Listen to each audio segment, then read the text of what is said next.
Thank you for attending. My name is Kevin Perlberg. I am the founder of Blackhawk Capital Partners.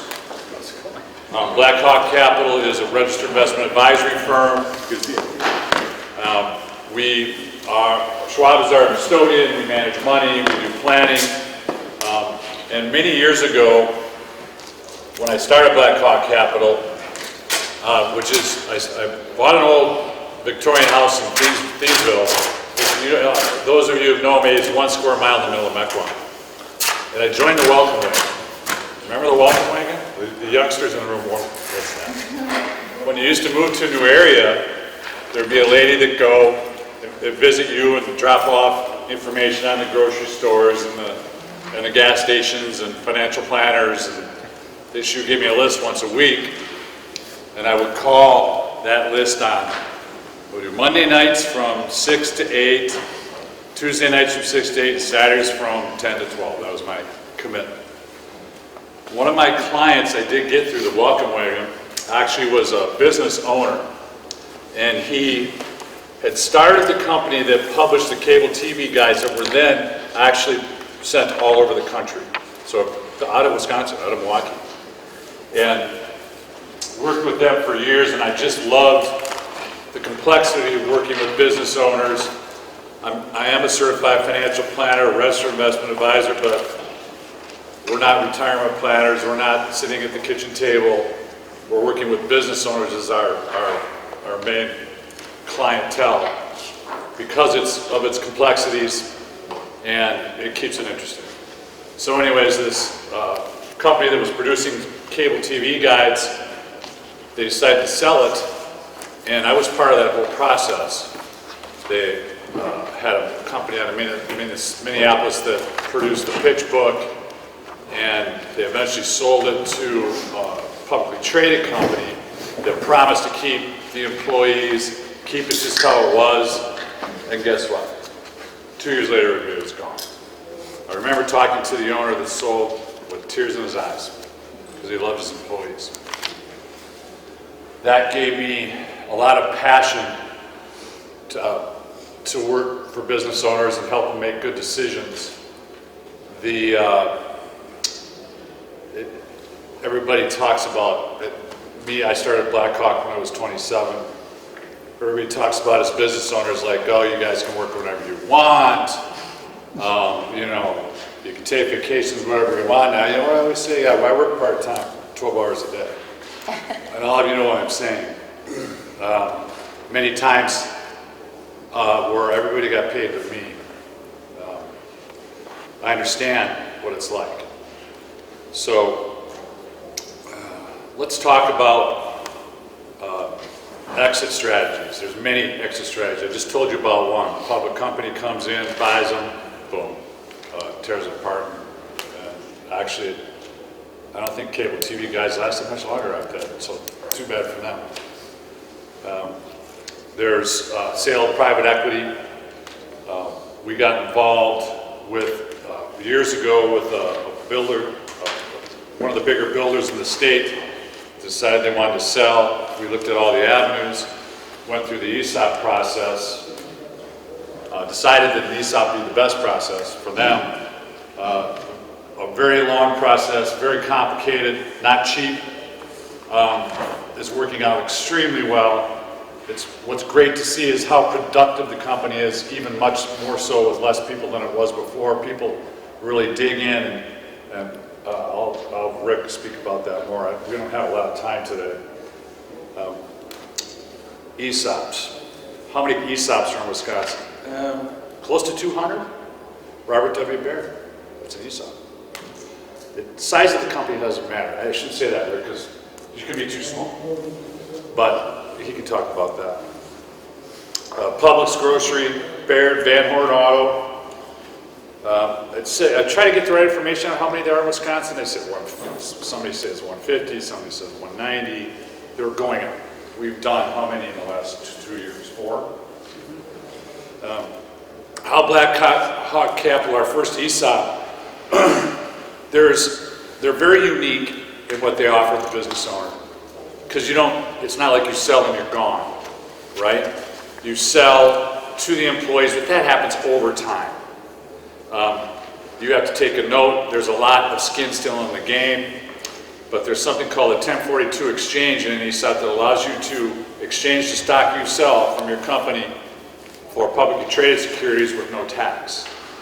And the first transaction we did, we saw the company, they did a 1042, we had to use somebody else to do 1042, this is years back, because we didn't understand. Then we said, we can do this. So we have now done, we have done many 1042 tax-free exchanges, and we're very good at that. That's a topic for a different time. You can call us any time to discuss. I guess what I'll do, when you do an ESOP's a qualified plan, like a 401k, like a pension, a defined benefit plan, like a profit sharing plan. It's just a qualified plan through ERISA, and requires a lot of, there's a lot of legal support, there's a lot of plan administration. It takes, I would say, a good part of a year to get it moving and get it going, and then you have another year after that to do your 1042 tax-free transfer if you want to. If you elect to do that, you don't have to. So we're involved with the client very heavily for 2 years at least. I'm going to introduce to you Rick. He's from BTA. Rick, I forgot to pull up your bio. Sorry. We found Rick looking for a good, I can't call you an administrator, we're like biggest transaction advisor. Their firm did the biggest ESOP in the country last year, over $1 billion. We're working with the right firm. There's lawyers and CPAs and plan administrators, and Rick's firm, it's a lot of work, but the end result can be pretty amazing. Rick is he lives in Florida. He flew in, and let me pull up your bio, Rick. Sorry, I'll stop.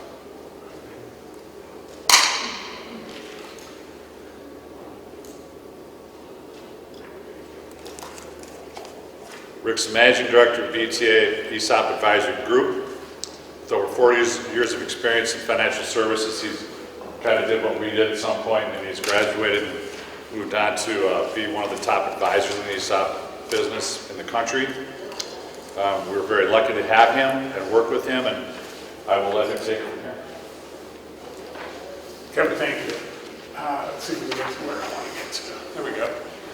So I think for the purpose today, and I had a chance to sit in on a little bit of the group session. So as a sort of family business-oriented event,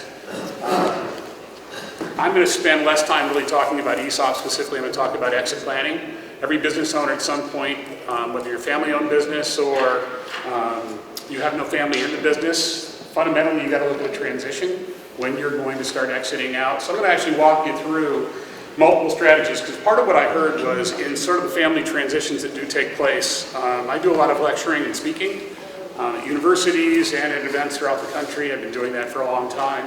But the byproduct is some of the studies that have been done show that family businesses upon the transition to the next generation, 62% of them fail. When it goes to the next generation after that, the third generation, 93% fail. It's not that your children, your grandchildren don't have the aptitude to run the business, but one of the fundamental questions I ask every business owner when I meet them the very first time is I say, tell me a little bit about what you're trying to accomplish.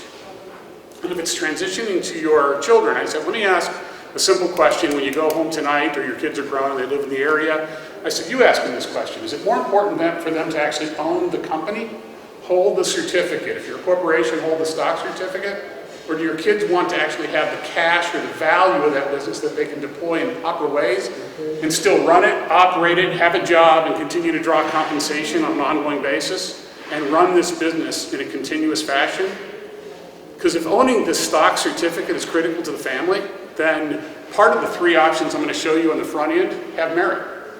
If the idea is, and what I find in the vast majority of the conversations I have, because at that stage I'm really just trying to gather information to help the business owner and the advisors that bring me in, whether it's investment banks, whether it's banks themselves, whether it's law firms, whether it's financial advisors within the industry that we have relationships with. What I'm trying to do is help them help their clients to identify what is the objective And then what's the path to take it? If it turns out to be an ESOP path, that's what I and our firm, my firm, specializes in.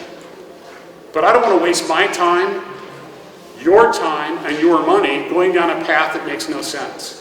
So I find part of the value proposition that I and our firm brings to the table is we're going to identify what's the path that makes the most sense for you, and it's relatively simple.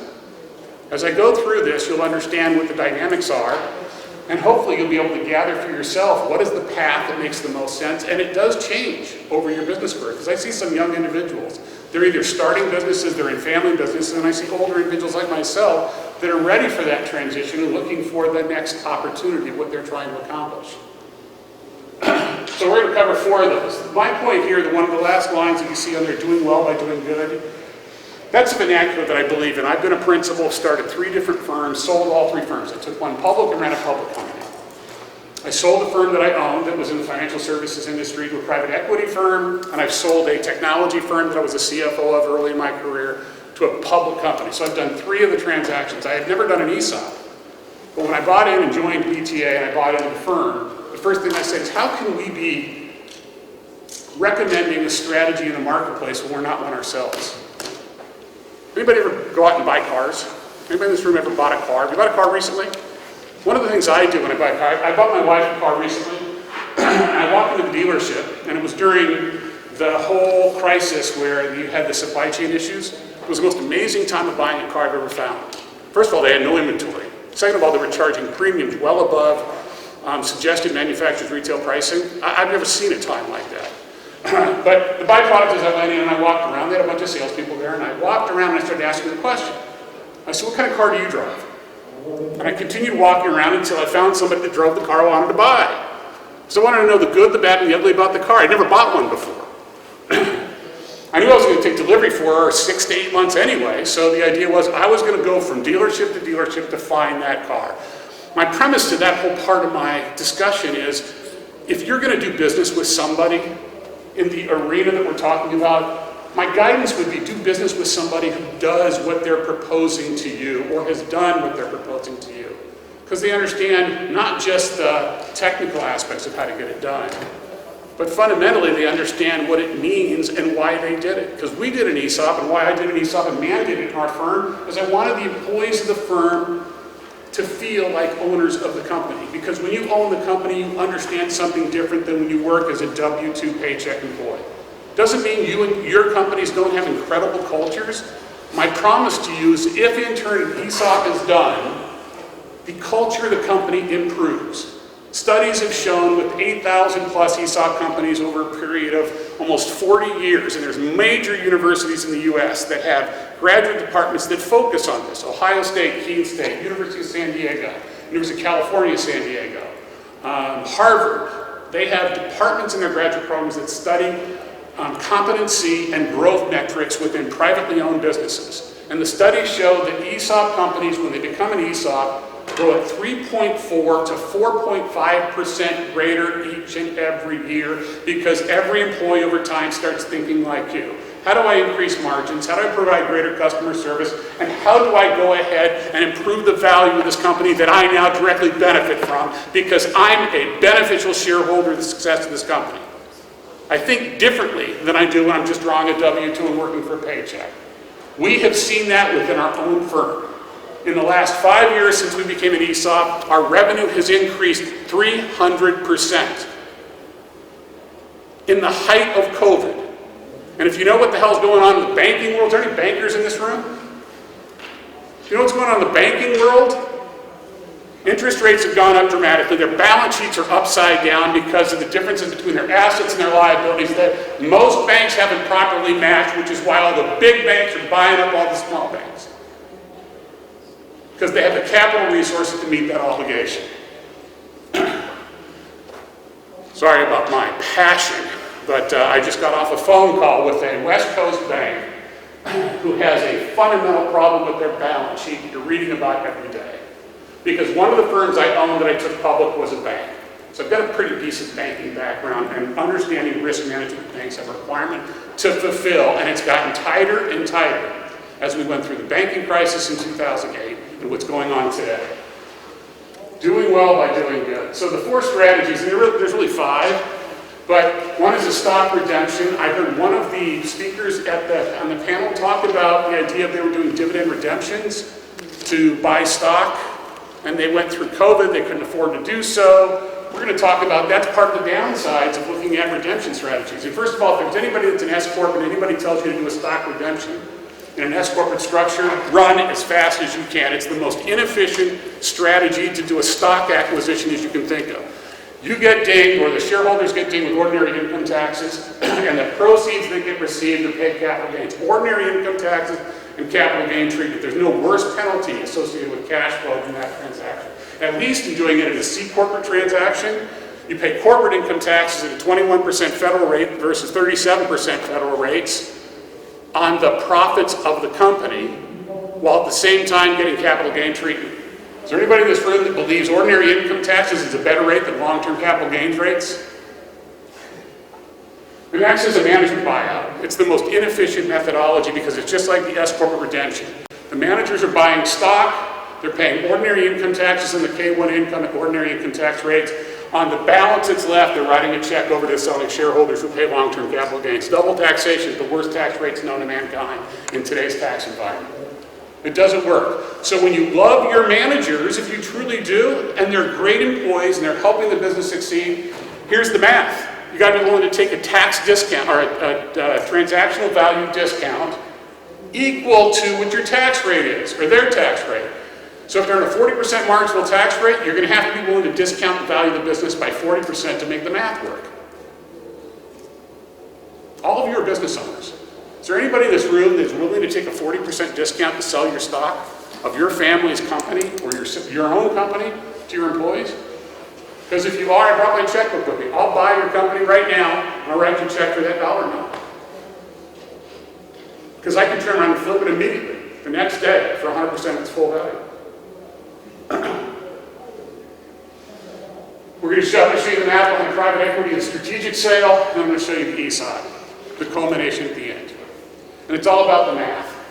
So here's the math of that C Corp redemption. And this is the most efficient of the two redemption strategies. So you can buy a $20 million company. The company's got to earn $27 million in profits, pay $7 million in taxes. Federal tax rate at 21% and state rates. I'm just taking an average state corporate tax rate around the country, blended that in, and the total tax rate is 26%. So you pay $7 million on those profits to net 20 to write a check over time to the selling shareholders. This doesn't even cover the cost to finance the transaction. The shareholder then has to pay capital gains tax rates and the proceeds of approximately 29.2%, again 20% plus the state rate plus the 3.8% NIIT rate, which is the Obamacare penalty tax, which is $5.8 million. So on a $20 million sale, the seller's net proceeds of just over $14.1 million, and there's over in this case $12 million, almost $13 million in taxes that are paid. Almost dollar for dollar. And if that's the best of the redemption strategies, imagine how bad it is when you have to pay corporate and personal income tax and the K-1 income as an S-Corp on top of that. So here's the math behind that. It's almost $20 million in tax liability. That's why a management buyout. This is the math behind the management buyout structure. Take the S-Corporate, it's the same as the S-Corporate redemption strategy. $20 million in taxes to now 14.9. You're paying more in taxes combined than ultimately the net benefit to the shareholders. So to make the math work, ultimately what ends up having to happen is you've got to discount the value of the sale of your stock to your management team by approximately the inverse of your tax rate. So third-party sale, and there's nothing wrong with these strategies. There's nothing emotionally or philosophically wrong with it. It's a matter of what are your objectives and what are you trying to achieve. Because selling to a third party, private equity or strategic buyer, is an efficient strategy because you don't have to care about the cash flow of the company. They're either funding it with debt, they're going out to the market, they're getting debt, or they're funding with capital because the private equity firm is just an investment firm that manages money on behalf of large institutions. They have a higher rate of return assumptions than investment advisors do with individuals because they're managing institutional money, investing in private businesses that have risk. Therefore, the greater the risk, the greater the rate of return they're looking to produce for their investor clients. So in this case, to buy a $20 million company, ignoring where the capital comes from, You got about $1 million in fees an investment banker would charge in the transaction, which nets the sellers $19 million. They pay capital gains rates, $4,826,000. They net about $14.1. So taxes and fees are around $5.8 million. There's nothing wrong. That's just the nature of a strategic sale or a private equity sale. That's the math behind it. So in a perfect world, the value proposition, when you're looking at a transaction, and you're looking at it from the standpoint of, and here's the answer of where ESOP is going to work. It's an owner that cares as much about the legacy and the culture of the company to protect it and preserve it within their communities as they do about what they get out of the transaction.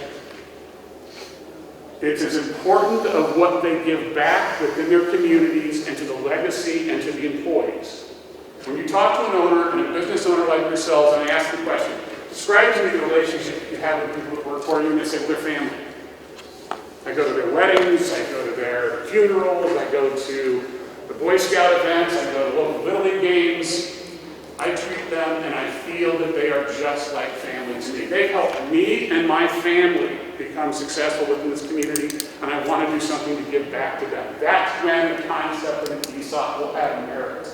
Because there's some downsides that you're going to learn through doing an ESOP transaction, that you've got to weather the storm. So, one of the things we know about an ESOP transaction, the value proposition is you're going to sell your business for full fair market value. Full fair market value. It's a guaranteed sale, because even though the employees aren't writing a check to buy the company, it's a negotiated transaction with a party that represents the employees and the trust. You can indefinitely defer the capital gains tax. There is no other methodology to sell your company. So getting back to that math, I'm going to show you the math of an ESOP. There's no other way you can sell your company unless you give all the proceeds to charity and avoid paying a penny of capital gains tax. So a $20 million sale puts $20 million in your pocket. For those of you that understand the real estate world, it works the same way as a 1031 exchange. You're selling your company, you're buying stocks, bonds, and debt instruments, and other U.S.-based companies that qualify. Trace is going to walk you through how that works. You heard Kevin mention the concept, it's called 1042. That's the segment of the IRS tax code that allows you to do this. You avoid, you postpone, and eliminate the capital gains tax through an ESOP transaction if you choose to and you qualify. Here's the most important aspect of the whole transaction. Why ESOP companies? And you know some of your marketplace. We've done 4 transactions that Kevin alluded to right here in this market in the last 2 years. I've done transactions in Green Bay, one of the largest manufacturing companies that was closed at the end of last year. And I've got a transaction I closed over in a little town called Stillwater,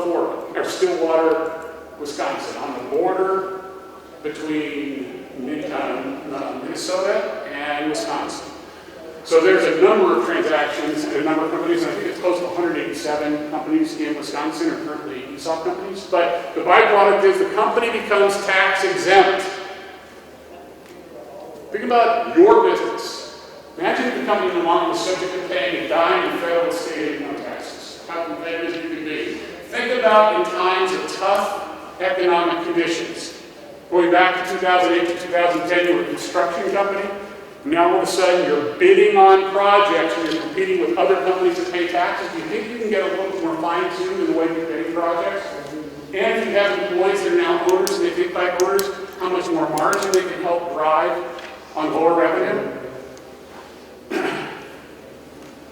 The other part of an ESOP transaction is because of the nature of the way it's structured, done the right way, selling shareholders can qualify for a second bite of the apple. Even though you sell 100% of the company, you can qualify for 20 to 25% of future equity value in the company for transactional benefit because of the way the ESOP works.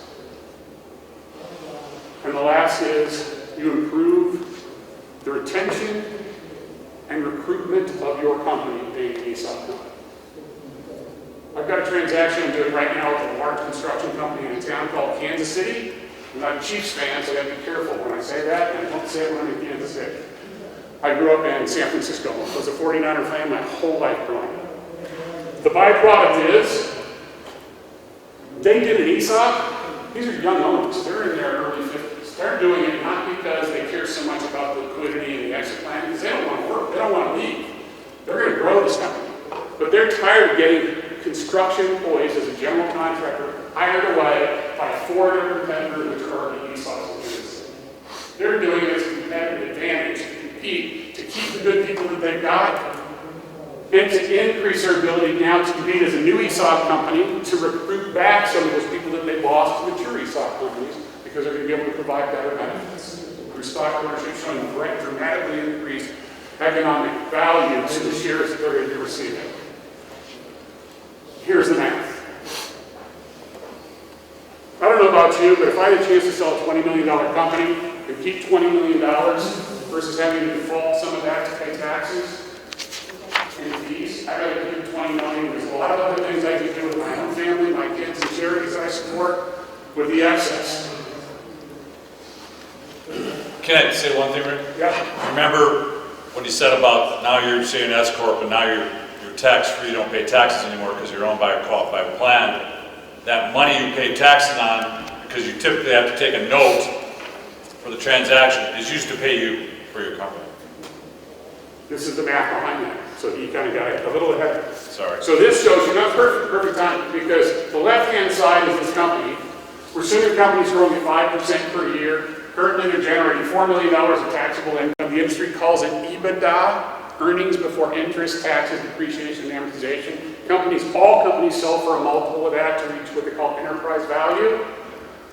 The key is, if you're doing $4 million, just to make the math simple, let's assume it's a construction company or a manufacturer, so a 5 multiple is pretty common.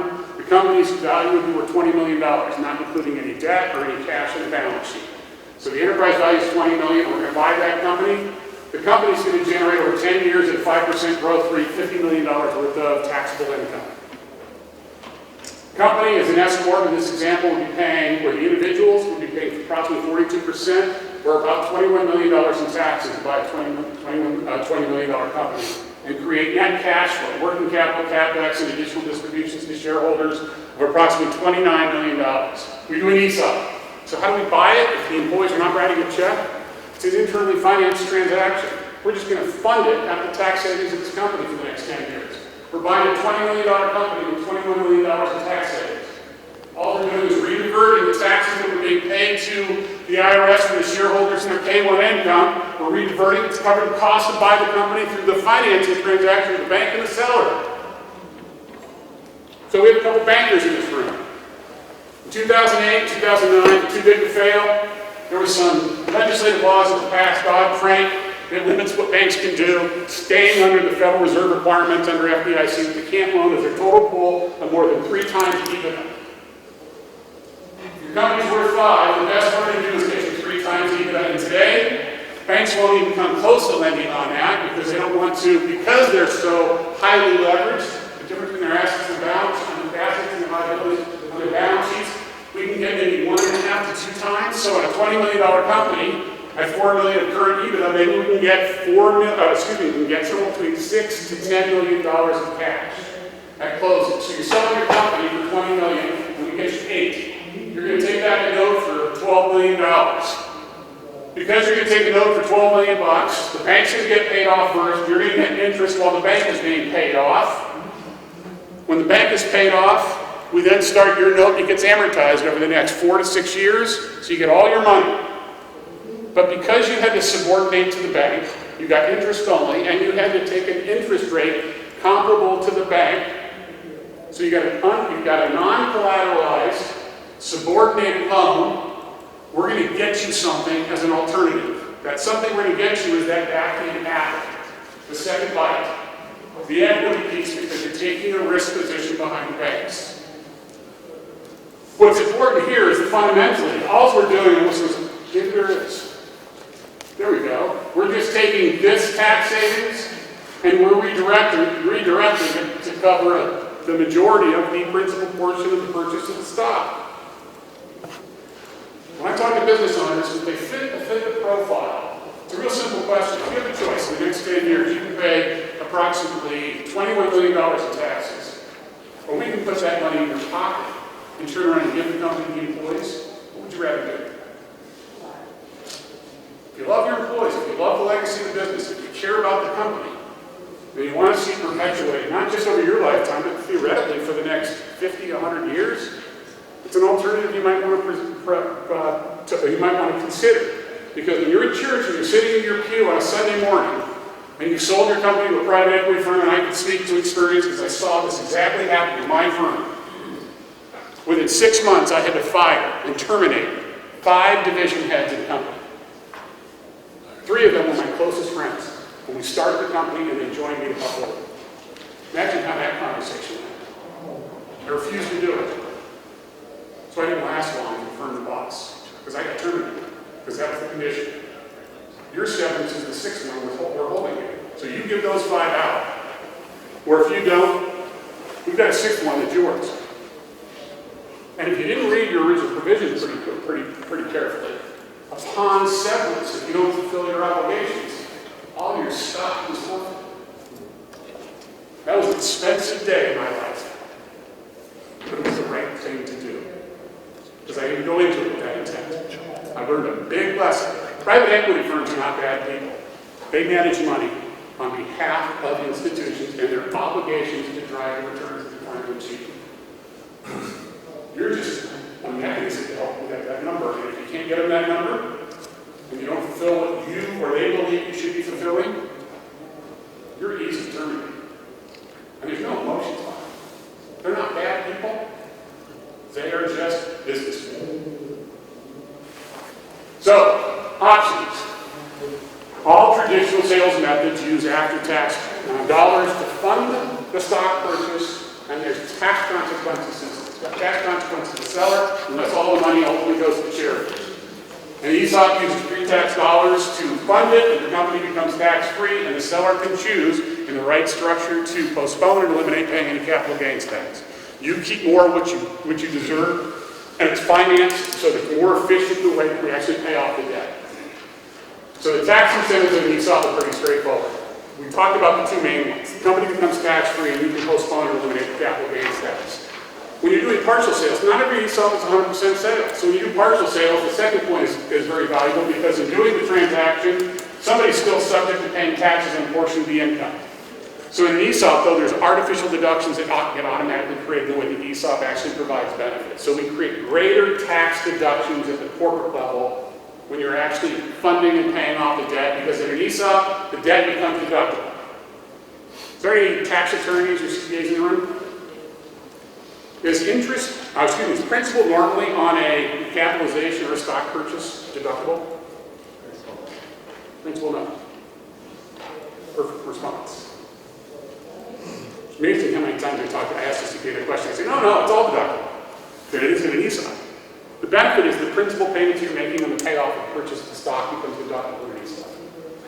So we can actually minimize the corporate income tax. You can't eliminate it, but we can minimize it. The warrants, which is that second bite of the apple, is subject to long-term capital gains. Smart CPA in this room, if you can help me figure out how we can make that tax-free also under 1042, there's thousands of companies a year we can help.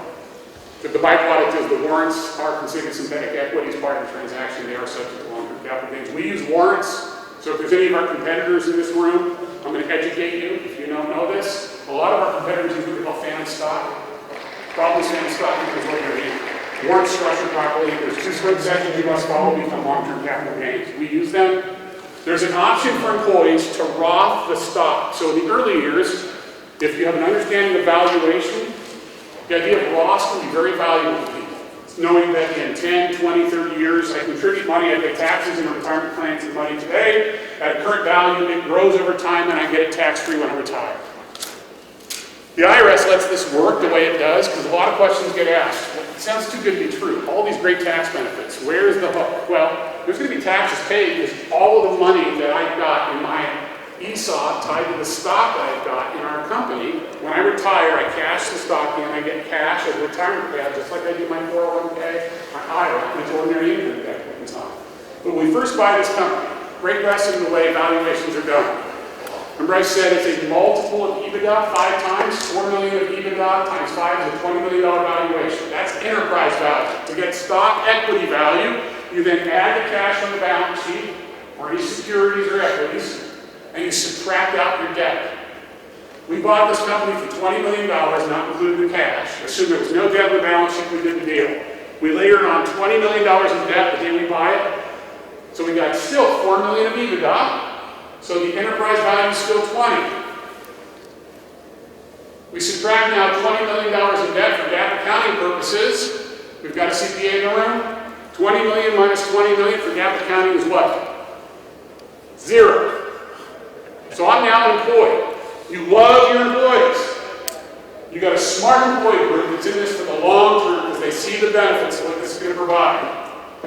You say, why don't you go ahead and pick up the current stock at the current valuation that you're granted as a Roth benefit and pay taxes on the current value, knowing that in the next 5 to 6 to 7 to 8 years we're going to pay off all that debt, and even if the company doesn't grow, where has the equity value gone back into this company? If we paid off all the debt, it's still doing $4 million of EBITDA. The value's gone from what? 0 back to $20 million. The stock value, if there's 1 million shares outstanding, goes from 0 to $20 a share. Would you be willing, if you had 1,000 shares in the very first year granted, if all of a sudden the value in the first year was 0, and it wouldn't be because the IRS doesn't let us do that. So let's say the value is $5,000, and you've got to pay taxes on $5,000, which costs you your rate of $2,000 in current taxes if you Roth it, knowing that in 10 years, when all the debt is paid off, the value, if the company doesn't grow, is back to $20 a share. So your $1,000 is worth $20,000. The hope is it's not worth 20. The hope is the company's gone from 4 million of EBITDA to 5 to 6. So now the value of the company is not $20 a share, it's $30 or $40 a share that you picked up and paid $2,000 in taxes up front to save $16,000 in back. And you do that each year for the first few years while you still have significant debt. That's how you provide additional benefits to your employees. The last is the estate plan, because those warrants have no value when they're issued. So if you care about your kids, you want to make a large gift. Kevin mentioned one of the largest transactions. It was the largest ESOP transaction done in the U.S. It was actually 2 years ago, closed in December of 2021. The projected value of those warrants were projected to be somewhere between $320 to $360 million when they came due. The owners took all of those warrants and transferred them to a dynasty trust for their children, their children's children, and for future generations to come.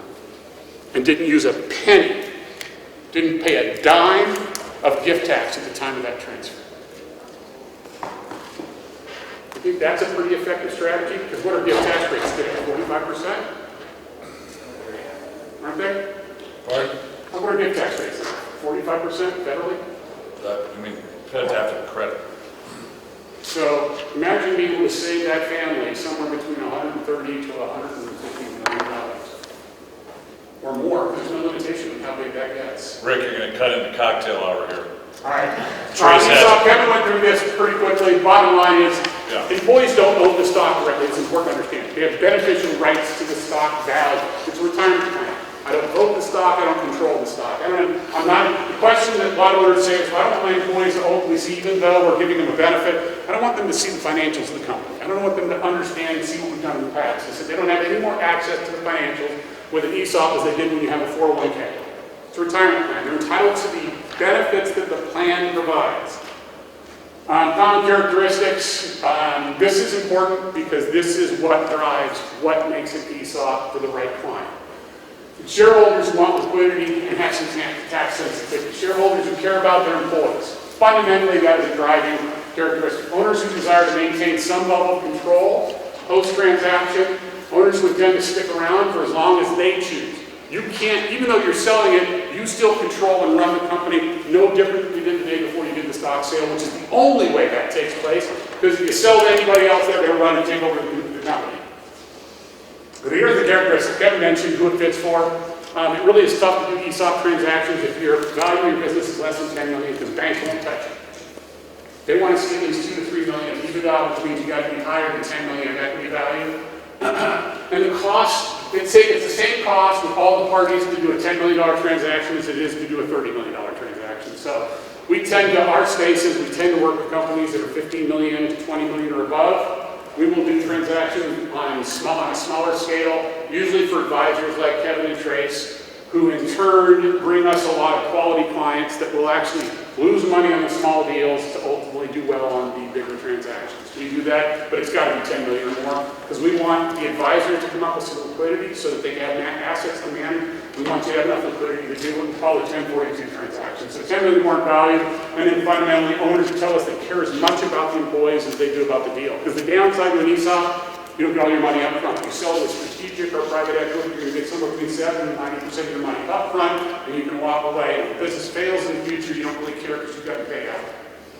That's the reason why private equity works. Is 20 a hard stop on the minimum employees after 15 points? We usually say, I've been in engineering firms with that 13 employees, and a bunch of independent contractors. The owner promised we would convert several of those independent contractors over time to full-time employees. The reason that you need to have more than 10 is ESOPs are governed by what they call top hat rules. So every qualified plan has, you can't be top heavy. If you've got 10 or less, it means employees are getting a benefit across the board of 10% or more. That's the disqualifying factor. So, you know, if you have 12 employees and 3 quit, you're now in violation of plans. You know, that's what they call the blow up of ESOPs. So hence, all of us in the industry tend to look for employees with at least 13 to 14 at a minimum. So that's it. This is the nature of, I want to show you the math here. This is a $20 million transaction.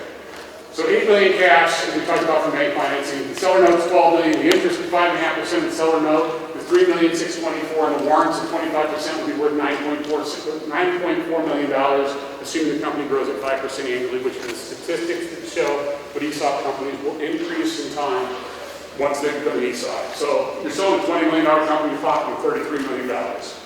Not a bad transaction.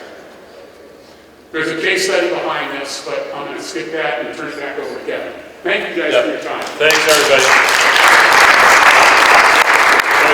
It's interesting, I talk to people about ESOP and they have no idea what it's all about. They think, oh, it's pretty complicated, let's face it, but pretty powerful. Tracy's going to give us a few words and then we're done. I know I have negative 1 minute to talk about the 1042 process. Bear with me 2 seconds. Anybody that wants to talk more about it, I'm sure there will be a cocktail involved, and we get into it nice and deep. The key here is major tax incentives. During Rick's case study that he skipped over, that shows up, I think, about 4 different times, so I played off of that. But yes, there is a major tax incentive of selling your business and then being able to take those proceeds tax-free as long as you buy the right kind of stuff, work with the right kind of company. This isn't a transaction you want to do on your own.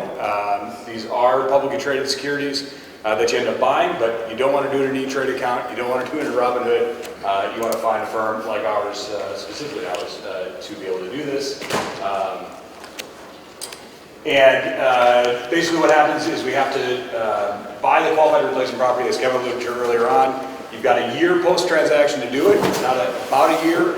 It's not a year and a month. It's not a year and 2 days. It's literally 1 year. So as long as that gets fulfilled, the right kind of things get bought. As long as you own those pieces, those assets, those taxes are deferred for as long as you own them. You don't have to hold them for eternity. If you choose 20 years down the road, let's say we get to a point where capital gains tax rates drop to 20%, and you're like, yep, I'm going to roll it in, pay my taxes, and move on from this. I'm comfortable with that rate. You can do that, or you can die with them and then hit the home run of having a step up in basis and never having paid taxes on that transaction whatsoever. QRP includes stocks and bonds, other securities. Bonds work the best because and you end up having to take a portion of the cash that you get at closing and then lever it up because we have to buy the full transaction value or however much of the deferral that you want to make. And again, we can own it and hold it for as long as you want and continue to defer those gains to ultimately step up in basis. This is an example. I'm not going to bore you with the details. And again, Blackhawk Capital Partners does a great job in fulfilling this. You guys have got the whole slide deck in there. You've got business cards. You can take a cool picture of this and fill in your information if you want to get in touch. Or, like I said, we can talk more over a cocktail. How's it? -1 minute? Are you all right? Appreciate you guys all.